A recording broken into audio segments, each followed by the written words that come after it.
ఏమోనండి, నాకెందుకో వాళ్ళు మళ్ళీ ఫోన్ చేశారన్న నమ్మకం లేదు. ఇంటికెళ్ళగానే అభిరామిని కనుక్కొని ఫోన్ చేస్తానన్న వసుంధరాదేవి ఇంతవరకు ఫోన్ చేయలేదు. నాకు భయంగా ఉందండి. ఏంటండి మీరు? నేనిక్కడ టెన్షన్తో చచ్చిపోతుంటే మీరలా కామ్గా ఉంటే అర్థమేంటి? చూడు శాంతి,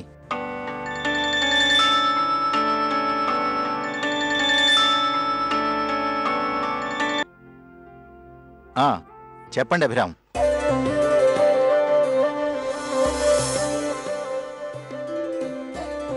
నేను ఈ టైంలో ఫోన్ చేయటం వల్ల మీకేం ఇబ్బంది లేదు? చచ్చా, అలాంటిదేం లేదు, చెప్పండి.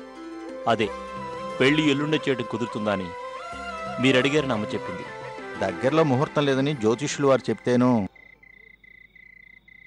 నాకే అభ్యంతరం లేదు. ఆ ముహూర్తానికి పెళ్లి ఫిక్స్ చేయండి. జస్ట్ టైమ్ అండ్ వెన్యూ చెప్పండి చాలు. Thank you very much. నిజానికి మీకు ఇలాంటి ఇబ్బంది కలిగించినందుకు నేనే మిమ్మల్ని క్షమాపణ అడగాలి. ఇప్పుడే చెప్పాలని రూల్ లేదు, మీరు వీలు చూసుకొని చెప్పండి. బాబు, నేను ముహూర్తం గురించి మాట్లాడుతున్నాను.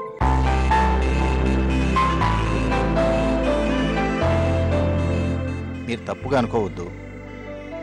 మన చేతిలో ఉన్నదైతే మనం మార్చుకోగలం, కానీ జాతకంలో ఉండే దోషాల్ని రాతల్ని మార్చలేం కదా.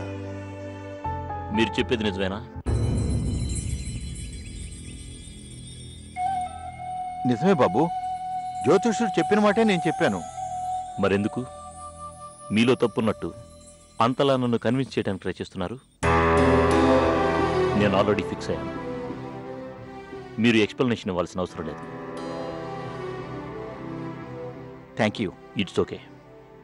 కానీ ఒకటి, నేను ఫిక్స్ అయితే ప్రోగ్రాంలో ఎలాంటి చేంజ్ ఉన్నా నేను ఒప్పుకోను. మీరన్న ముహూర్తానికే పెళ్లి జరిగి తీరాలి. తప్పకుండా అభిరామ్. మనకు ఒక్కరోజే టైం ఉంది. షాపింగ్ లాంటివి ఏవైనా ఉంటే రేపే కంప్లీట్ చేసుకుందాం. మీరు ఎలాగంటే అలాగే. Okay, be prepared. Your daughter is getting marriage day after tomorrow. Good night. Shanti, Abhiram పెళ్లి కొప్పుకున్నాడు. అమ్మయ్యా.